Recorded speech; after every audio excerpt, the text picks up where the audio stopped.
There exists a nascent version of you, as yet unencountered, a self so inherently cold, so meticulously calculated, and so unfailingly consistent that should you cross paths with him today, you would scarcely recognize him. Indeed, you would likely find yourself harboring a profound sense of fear towards this stranger. Most individuals mistakenly believe discipline to be a mere collection of habits, the early rise, the clean diet, or the relentless toil. They gravely misunderstand its true nature. Authentic discipline, however, transcends mere habit. It manifests as a visceral act of violence, directed squarely against your inherent weaknesses. It embodies the profound capacity to confront your emotions, your pervasive fatigue, and your every excuse, only to bury them ruthlessly alive. Machiavelli, the astute observer of power, grasped this fundamental truth. His counsel was not penned for the pious or the saintly, rather, it was crafted for the pragmatists, for the strategists. He keenly recognized that to exert and maintain influence within a tumultuous world, one simply cannot afford the luxury of softness or predictability. Instead, you must evolve into an elemental force, akin to nature itself. When you attain true discipline, people will not merely respect you, they will become palpably nervous in your presence. They will intuit a profound shift. Discerning a man who has become impervious to manipulation, a man who has ceased all internal negotiations with his own will. And this, precisely, is what instills terror in them. For a man who cannot be broken by the insidious whispers of his own mind is, by extension, invulnerable to anything the external world might throw at him. You find yourself here, not merely physically weary, but profoundly tired in your very soul. You are utterly exhausted by the relentless cycle of your own inconsistency. You are, quite frankly, fed up with making solemn promises to yourself, only to see them invariably shattered before noon.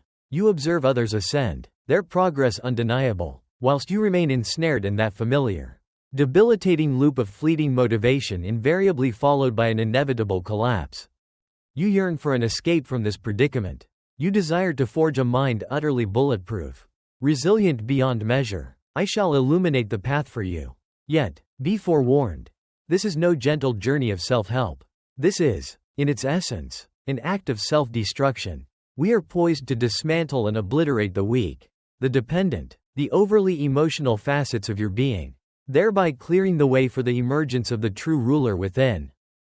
We shall meticulously apply the ruthless philosophy of Niccolò Machiavelli to the very fabric of your daily existence. By the culmination of this discourse, you will grasp precisely why the desire to be liked constitutes a profound weakness. And conversely, why being feared through the unwavering force of your discipline represents the ultimate liberation. But your attention must be absolute, for the profound secret lies not in what you endeavor to add to your life, but rather in what you are prepared, unflinchingly, to excise and kill. The vast majority of men exist as slaves, subjugated by their fleeting impulses, enthralled by the incessant demands of their phones, and bound by the capricious opinions of individuals they scarcely even like. The instant you embark upon this transformative path, you shed the shackles of servitude. You ascend to the status of a sovereign. Yet, such sovereignty commands a formidable price. Are you truly prepared to pay it? Phase 1. The discipline of silence. Machiavelli famously articulated, "Everyone sees what you appear to be, few experience who you really are." The quintessential average man divulges everything. He readily broadcasts his intricate plans, meticulously posts his workout routines, and prematurely declares the dawn of his new era across social media platforms. Often before a single day of substantive work has even commenced, he relentlessly chases validation for an effort yet to be truly exerted. This, precisely, is the root cause of his failure. He inadvertently releases the crucial pressure valve before the engine has even had the chance to ignite. You, however, must adopt the antithetical approach.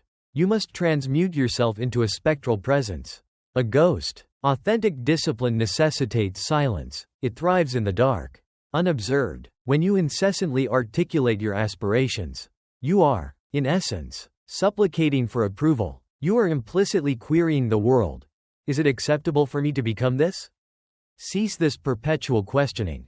The most formidable individual in any given space is invariably the one who listens intently, observes acutely, and utters not a single word.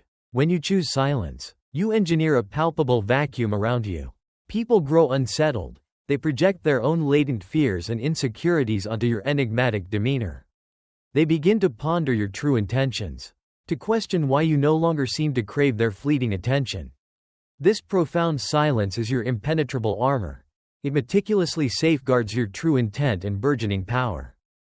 Working cloaked in darkness affords you the invaluable opportunity to err unseen, allowing you to rectify your mistakes without the crushing burden of external judgment. You forge inner strength, unhindered by the corrosive interference of others' doubts.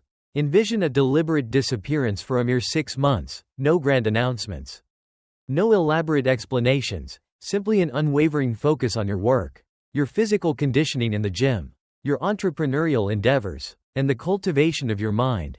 You meticulously excise the clamor, the cacophony of trivialities. You eliminate the fleeting lure of cheap dopamine hits. You sever ties with those toxic acquaintances who feign affection only when you are indulging with them. And then, you dramatically re-emerge. Yet, you return irrevocably altered. You are sharper, weightier in your very essence. Your presence radiates a distinct gravitas. You will not need to vocalize your transformation. Others will intrinsically sense it. They will discern it in your unwavering posture, perceive it in the profound economy of your speech. This, then, is the fearsome discipline of the ghost. It unnerves people because it starkly mirrors their own pervasive lack of focus, serving as a chilling reminder that whilst they were desperately chasing fleeting attention, you were meticulously consolidating genuine power. Begin this transformation today. Cease explaining yourself. Explanation is the lament of the victim. The truly powerful do not deign to justify their actions, they simply execute them. Should weariness consume you, silence your complaints and work. If pain afflicts you, remain stoic and heal. And if you find yourself winning, remain silent and continue winning. Your tangible results will speak volumes, their voice resounding with a clarity and authority far exceeding anything you could ever articulate. If you are prepared to step into the void, express it below. I build in silence. Phase 2. Emotional alchemy. A common misconception persists that disciplined individuals are akin to emotionless automatons, devoid of pain, boredom, or sorrow. This is a profound falsehood. The disciplined man experiences every emotion with acute intensity. He feels the seductive pull of a late lie-in. He endures the sharp sting of rejection. He battles the overwhelming impulse to simply abandon everything. The crucial distinction lies in this: he does not care about these feelings in relation to his actions. Machiavelli sagely posited that a leader must never be enslaved by emotion, but rather must harness and deploy emotion as a tool. He famously observed, "Men are driven by two principal impulses, either by love or by fear. You must internalize and apply this very principle to your own being. You cannot depend on loving the grind. You will assuredly detest it at 4 a.m. You cannot place your faith in mere passion, for passion is a capricious flame, easily extinguished by a sudden gust of wind. What you require is something far colder, far more enduring. You require duty. Discipline, then, is the sublime art of acting in direct contravention of your immediate feelings. It is the veritable alchemy of emotion. You take the lead-in weight of, I don't want to, and transmute it, through sheer force of will, into the gleaming gold of, I did it anyway. The moment you cease to consult your ephemeral feelings before taking action, you become a truly formidable presence. Consider this strategically. If your adversary knows that you only engage when supremely motivated, their sole tactic need be to await your sadness, your exhaustion. At such moments, you are utterly defenseless. But if you are the type of man who redoubles his efforts when miserable, who trains with greater ferocity when heartbroken, who focuses with unparalleled intensity when angry, you transcend predictability. You become immune to the whims of circumstance. This profound detachment unnerves others. They observe you and inwardly ponder, why does he not cease? He should be utterly broken by now. They simply cannot comprehend that you have irrevocably decoupled your actions from your feelings. You learn to treat your emotions as one might treat the weather. You may gaze out of the window and observe a tempest brewing. You acknowledge its reality, it is raining. Yet, you do not, for a moment, consider abandoning your mission merely due to inclement weather. Instead, you don a suitable coat and proceed. This encapsulates the Machiavellian approach to the self. You are the prince. And your emotions are your potentially unruly subjects.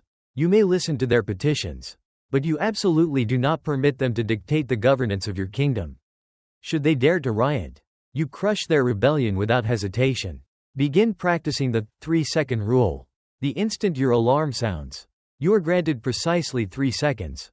If you allow yourself a 4th second for deliberation, your brain will invariably contrive compelling reasons for you to remain in the warmth of your bed.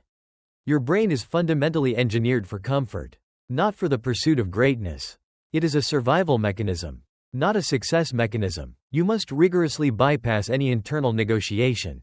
1, 2, 3, move. Do not think. Thinking, in these critical moments, is the insidious enemy of execution. In a moment of vulnerability, simply act. The body must be trained to obey the command without question. Over time, you will meticulously rewire your neural pathways.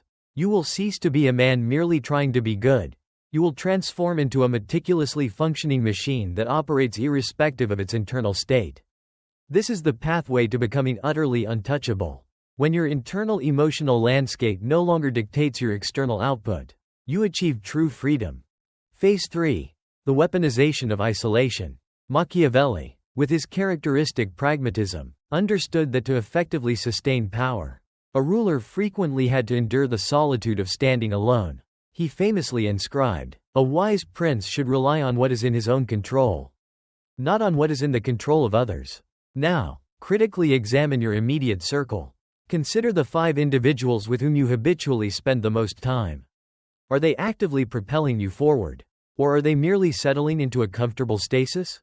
The majority of people are utterly petrified by the prospect of solitude. They relentlessly fill every quiet moment with the incessant chatter of podcasts, the distraction of music, the fleeting connections of texting, or the mindless scrolling through digital feeds. They are incapable of simply sitting in a room with their own thoughts. Precisely because those thoughts invariably haunt them. Their thoughts, in those unguarded moments, confront them with an unvarnished truth. You are squandering your potential. To cultivate a truly formidable discipline, you must wholeheartedly embrace isolation. You must possess the unshakable resolve to walk away from any individual who does not unequivocally serve your overarching mission. This proposition may sound undeniably cruel. It is. It is an act of profound ruthlessness. Yet it is utterly indispensable. As you commence your ascent, people will inevitably attempt to drag you back down. This is not necessarily born of malice or hatred towards you, but rather because your manifest growth starkly illuminates their own stagnation. You become an uncomfortable mirror. When you achieve peak physical condition, the sedentary friend feels implicitly judged. When you meticulously construct a thriving business, the indolent friend feels personally attacked. They will invariably declare, "You've changed. You're utterly obsessed. You're simply no fun anymore." Good. Fun is often merely the fleeting distraction of the average. You are not here for transient amusement. You're here for mastery. You must cultivate a profound comfort with the notion of being cast as the villain in their narratives. Let them label you cold. Let them perceive you as distant. Let them fabricate tales about your supposed arrogance, about how you believe yourself superior to all others. The truth is, you do not consider yourself intrinsically better. You simply adhere to distinctly different standards, and you steadfastly refuse to lower them merely to accommodate others' comfort.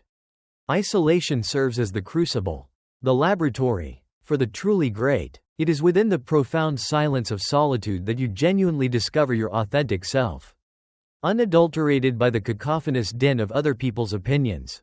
Here, you finally hear your own voice, and you clarify your singular vision. You must intentionally schedule periods of total withdrawal, monk mode, deep work, or whatever nomenclature you prefer. Lock the door, switch off your phone, and confront the task at hand. Within that stark space, you will inevitably encounter your inner demons. You will grapple with profound boredom, wrestle with gnawing anxiety, and you will fight them. When you emerge victorious from that solitary battle in the dark, you will step into the light imbued with a confidence that is utterly unfeigned. People will intuitively sense this. They will perceive a man who possesses no need of them. And, with a striking irony, this very independence is precisely what compels them to desire your leadership. The man who is utterly comfortable in his own company is paradoxically the man everyone desires to be near. For he is the sole individual who seeks nothing from them. He is complete, self-possessed. Phase 4. The fear of unpredictability. Machiavelli sagely counseled that a leader should never permit himself to be entirely predictable. He famously declared, "It is much safer to be feared than loved, for love is preserved by the link of obligation, which, owing to the baseness of men, is broken at every opportunity for their advantage. But fear preserves you by a dread of punishment which never fails." How, then, does this profound insight translate to personal discipline? When you remain undisciplined, you are inherently predictable. People intuitively know you will quit. They know you will complain. They understand that with sufficient pressure, you will invariably fold. You become effortlessly manipulable because your weaknesses are glaringly visible. However, when you become rigorously disciplined, you transform into an anomaly within their established matrix. You cease to react in predictable ways. Should someone hurl an insult, you do not erupt in anger. Instead, you meet their gaze, pause imperceptibly, and calmly return to your task. A crisis unfolds. You do not panic. You analyze the situation dispassionately. You incur a financial loss. You do not weep. You simply rebuild. This utter lack of conventional reaction is profoundly terrifying to manipulative individuals. They rely heavily on your emotional volatility to exert control over you. When you systematically remove the very buttons they once pressed, they are rendered utterly powerless. Your unwavering consistency, therefore, becomes your ultimate weapon. Envision a man who appears, without fail, every single day. He neither complains nor boasts. He simply executes, relentlessly, year after year. You cannot halt him. You cannot discourage him. You cannot distract him. Such a man is terrifying precisely because he is an undeniable, inevitable force. You aspire to become that man. You desire to embody the force with whom no negotiation is possible. This is not about overt aggression. It is about an unyielding implacability, akin to a glacier, slow, silent, yet inexorably crushing everything in its path. This profound transformation demands that you utterly excise the part of you that craves sympathy. Cease divulging your problems to others. Stop posting lamentations about your difficult days online. Abandon the search for a reassuring pat on the back. When you seek sympathy, you expose your vulnerabilities, revealing to the world precisely where you can be wounded.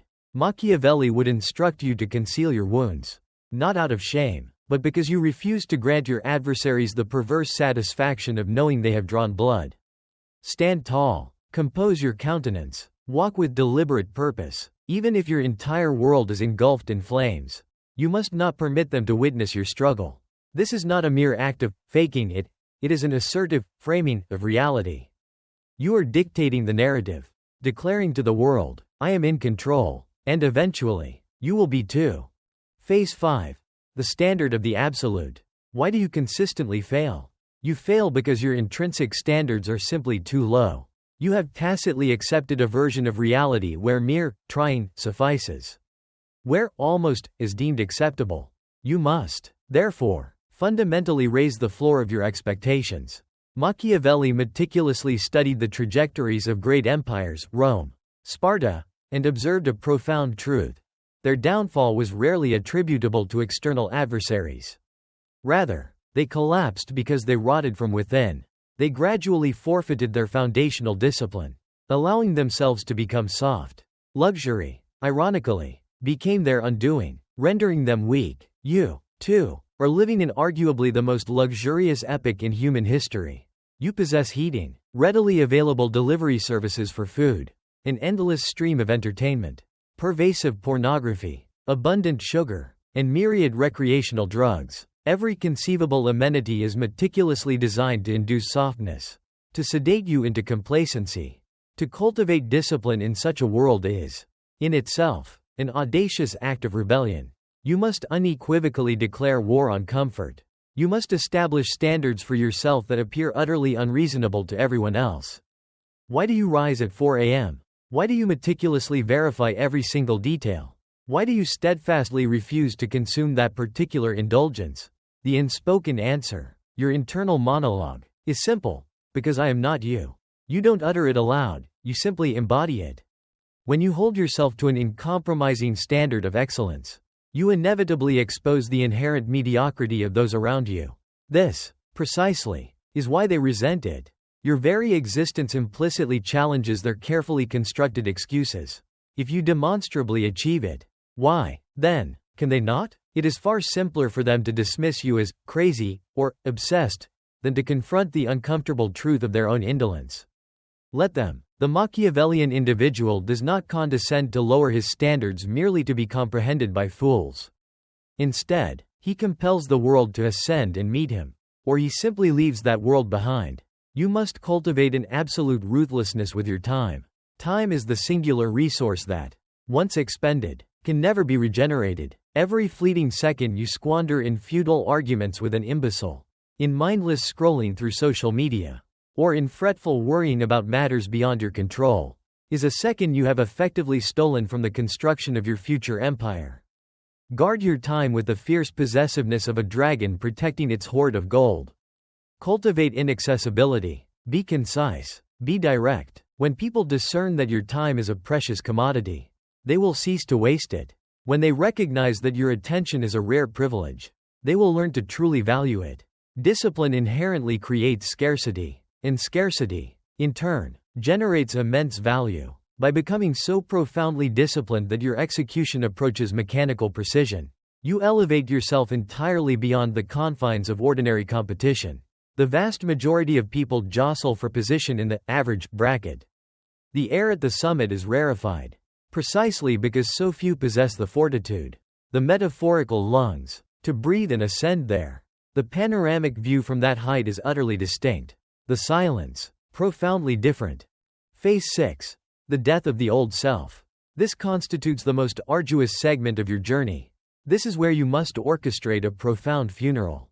To truly become the formidable individual who unnerves others, you must utterly eradicate the person you once were. You must ruthlessly extinguish the version of yourself that desperately craves external validation and the need to be liked. You must dismantle the version of yourself that apologizes for possessing ambition. You must confront your past, your mistakes, your traumas, your embarrassments, and then, unequivocally, close the door on them forever. Machiavelli asserted, "There is no avoiding war, it can only be postponed to the advantage of others." You are, in essence, engaged in a relentless war with your past self. If you fail to extinguish him, he will, inevitably, annihilate your future. He will cunningly drag you back into the comfortable embrace of old, debilitating habits. He will insidiously whisper in your ear when challenges arise, "Just take a break. Just one drink. Just skip today." You must be utterly ruthless. You are undergoing a profound metamorphosis. Shedding a former skin. It will be excruciatingly painful. It will leave you feeling raw and exposed. Yet, it is the singular pathway to true growth. You may forfeit friendships. You may lose a partner. You may even face profound misunderstanding from your family. This, understand, is the immutable tax you must pay for greatness. Do not lament the tax. Simply pay it without demur. For on the other side of this necessary death lies a glorious rebirth. A version of you that is leaner, more formidable, and swifter. A version of you that operates governed by pure logic, rather than fleeting emotion. A version of you that perceives the world as a meticulously complex chessboard, not a frivolous playground. This nascent self is, indeed, rather terrifying. He unnerves you somewhat, does he not? He absolutely should. For power, in its purest form, is inherently frightening, and you are not merely cultivating power over others, for that path leads to tyranny. You are forging power over yourself. And that, my friend, is true majesty. When you enter a room imbued with complete self-control, you emanate a distinct, higher frequency. People instinctively yield to you, granting the right of way. They may not comprehend the reason, but they implicitly recognize that you are not an individual to be trifled with. You possess that unmistakable gaze, the look of a man who has stared into the abyss and emerged, having traversed its depths, the look of a man who has utterly conquered his own mind. There is, truly, no triumph greater than this. As the Stoics understood, and as Machiavelli likewise recognized, the man who conquers himself achieves a victory far surpassing that of the man who merely conquers a city. So, what transpires when you fully commit to this arduous path? When you genuinely embody this level of discipline, the incessant internal clamor ceases. The persistent anxiety that has buzzed relentlessly in the background of your life for years finally falls silent. For anxiety stems from the insidious knowledge that you are unprepared, from the painful awareness that you are deceiving yourself. When you are disciplined, you have nothing to conceal. You know precisely who you are. You know, with absolute certainty, what you are capable of achieving. You cease to fear the future. Because you are actively constructing it. You stop fearing other people. For you understand they cannot outwork you. You cease to fear failure. For you perceive failure merely as invaluable data for your subsequent attempt. You become truly free. Yet, it is a cold freedom. It is a lonely freedom. It is the austere freedom of the lone wolf upon the hill, surveying the docile sheep safely ensconced in their pen. They are warm, they are secure, they are fed, but they are irrevocably trapped. You, however, are out in the bracing cold. You may be hungry, but you are undeniably free. And that, unequivocally, is the profound choice you must confront today. Do you desire the comforting warmth of the herd, or the raw, exhilarating power of the hunt? You cannot possess both. Machiavelli, in a profound twist of fate, penned his timeless philosophy whilst in exile, stripped of his esteemed status, subjected to torture, and summarily cast out. It was within that very darkness that he forged the words destined to revolutionize the world. He harbored no need for fleeting applause. His singular quest was for truth. Your discipline, then, is your unassailable truth. It is the sole possession that is irrevocably yours. They may seize your wealth. They may revoke your employment. They may tarnish your reputation. But they cannot, under any circumstances, confiscate your discipline. They cannot strip away your profound ability to endure. That is your impregnable fortress. That is your inviolable throne. Hear me now. The world is progressively softening. The world is growing increasingly noisy. The world is descending into ever greater chaos. This, precisely, is your strategic advantage. Whilst they succumb to weakness, you grow harder. Whilst they are perpetually distracted, you become laser-focused. Whilst they chase ephemeral comfort, you relentlessly seek the cutting edge. You are destined to unnerve them, not because you actively strive to, but because you serve as an uncomfortable mirror, reflecting back everything they are too cowardly to become. Let them stare. Let them whisper. Let them fear. You have vital work to accomplish. The path ahead is cold. The path is steep, and you must traverse it alone. But now, you are ready. If you have persevered this far, you belong to the exceptional 0.01%. You are the outlier. Prove it. Affirm your commitment below. I choose the cold path. And if you wish to continue this descent into the profound psychology of power, if you desire to arm your mind with the potent weapons conspicuously absent from conventional schooling, then subscribe to this channel and activate the notification bell. We are merely at the genesis of this journey. The old you is unequivocally dead. Now, go forth and meticulously construct the new one.